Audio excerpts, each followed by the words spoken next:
What's going on, ARHQ? This is Trey Gauze here, and I am currently a sports performance specialist and baseball specialist at Blue Streak Sports Training, and I am going to go over how I use some of our Athletic Republic power cords to work with some of our baseball athletes at Blue Streak and how I can work them into a baseball session.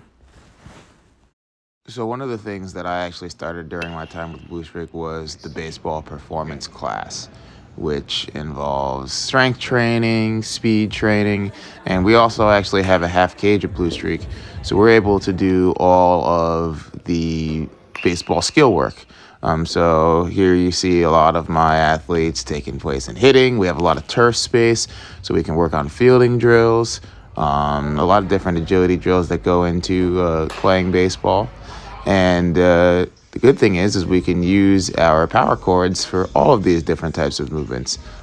Today we're specifically going to go over hitting, but I love to incorporate them a lot into what I do with my athletes.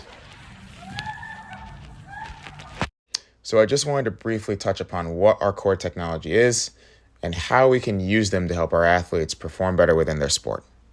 So the AR power cords are a velocity and power-based training tool.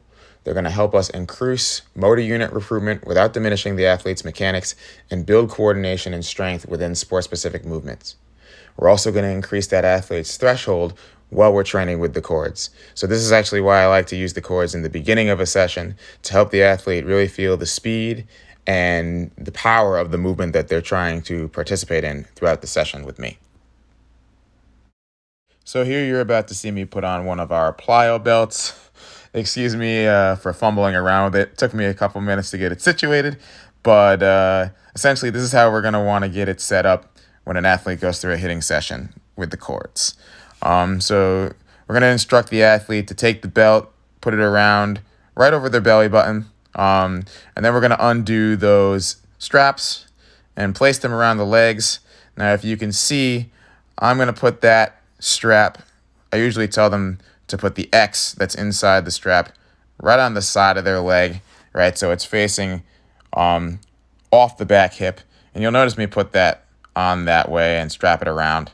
And we're also going to have it do the same way on the front hip, right? So both hips, the connection should be facing out laterally, right? And you'll see me get situated there in a minute, and I'll also show you that in the next video.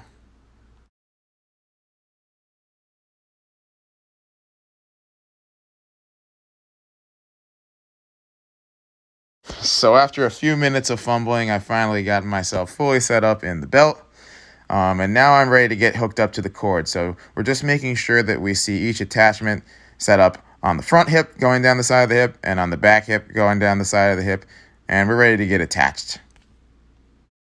So another thing I like to do is help the athlete understand the movement that they're going to be doing during the session. So a good movement prep exercise is always important to get the athlete to really feel the movement. So here we're working internal rotation of the back hip and fighting external rotation of the front hip. So you see me, one of my cues that I like to use is lock down the front side. I like to have the athlete push into that front toe, lock down the heel as we internally rotate that back hip, and really feel the separations from hands to hip there so we can create some powerful movements. So now we are going to attach the cords. As you can see, I am taking the time to attach one cord to my back hip and one cord to my front hip. And you'll see me show those attachment points. From here, we're going to flow right into that movement prep drill I had them do earlier with the stick. So if you see right now, I'm really working on having the athlete feel that internal rotation of the back hip, locking down that front side, and creating that separation from hips to hands that I want to see. And having the athlete feel this movement through tension is very important for coordination. After movement prep, I'll hand the athlete their baseball bat. And here's a drill that I really like to do. I call it 1, 2, 3s, but essentially you'll see we have a little bit of a pause in between each movement, but now I want the athlete to do each movement with full intention, right? We're still getting that internal rotation. We're still fighting that rotation of the front hip, right? Essentially here, I want them to load, pause, throw the hip through the movement fast, through that tension, really feel that take place, and then swing, making sure that path is optimal.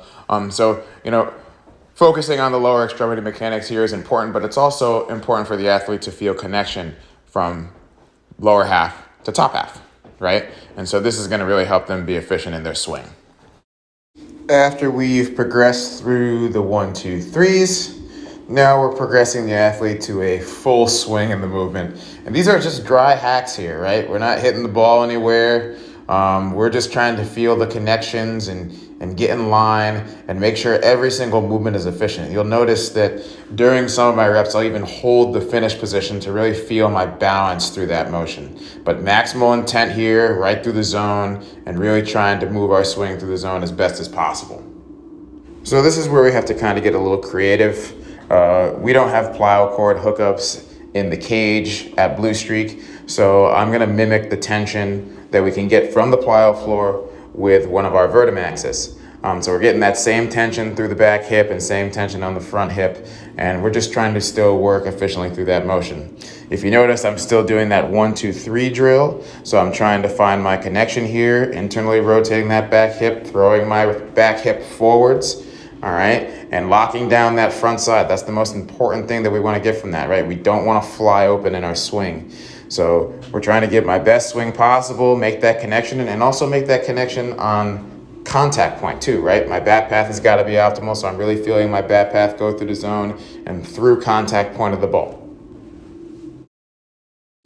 And so the last drill we have here is maximal intent again, right? Full swing, right? We still have that tension in the same place, right? And I am doing my regular swing here, right? No adjustments. Nothing's being made. I'm just trying to hit the ball as hard as I can, maximum velocity to make sure that I'm activating a higher intensity and trying to get myself ready for the rest of the day. This also takes about 20 minutes to get through, right? I use all these things as a warm-up for a hitting day with an athlete. So this is going to get them ready to unlock certain potentials and help them get to certain areas to perform better throughout their hitting session.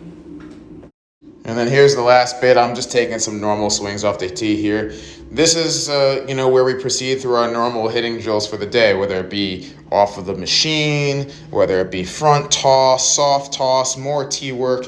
But now that athlete has unlocked a certain potential that they would not have otherwise if they didn't use the cores that day, right? And I honestly, if I can speak for myself personally, I'm probably taking some of the best swings I've ever taken here.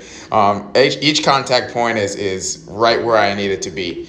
I'm throwing my hips through the ball. I'm nice and efficient through contact, and I'm driving that hip through, right? I'm very balanced. And if we're doing the right things here with the core, the athlete is going to feel very balanced. They're going to feel very efficient.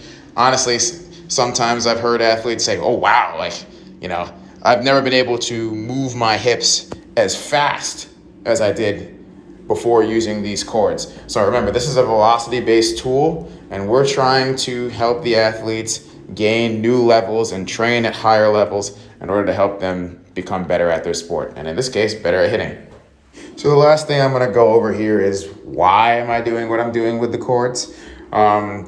The athlete is essentially learning how to rotate efficiently and trying to achieve better rotation in their hip complex. Right? And we're actually also working anti-rotation there because the athlete is trying to avoid flying open and rotating through the front hip. So by implementing these cords, I'm helping the athlete feel certain movements that they want to exhibit while they're swinging and while they're trying to hit. And hopefully it leads to better performance there. A lot of times I do see the athletes better move through the zone and drive their hips through the zone a lot better after using these cords. Remember, it's a velocity-based tool, so we are trying to increase the athlete's ability to hit the ball hard, right? Because the faster we move those hips through the zone, the harder we drive those hips through the zone, the harder the ball is going to jump off their bat, right? And there are obviously other factors in there. We're talking about bat speed, we're talking about swing path and those things, and we're working on all that stuff in our sessions.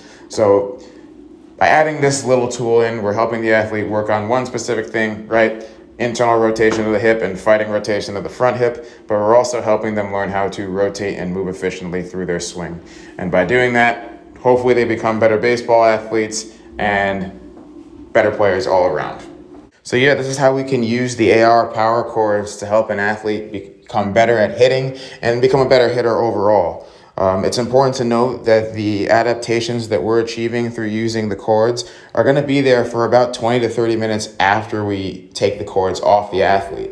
So, that high threshold that we're achieving, that high velocity, that's really going to help the athlete produce better force and be more efficient in their swing. I like to go up through about 12 to 15 reps of movement prep exercises with the chords, and then about 8 to 10 reps of the drills that we're going through that are just dry swings and T swings. Again, it takes about 20 minutes to get through that stuff. So you have about 40 minutes after you take those chords off to go through a lot of specific hitting drills, hit off the machine, right? And the athlete is going to be training through that session at a much higher and faster rate than they would if they weren't using those chords. So I think it's a really efficient way to help them out. So thanks for tuning in, and I'm going to keep using this stuff to help better the athletes in different drills, and I'm really excited to start implementing new things that I've learned throughout this process. So thank you once again.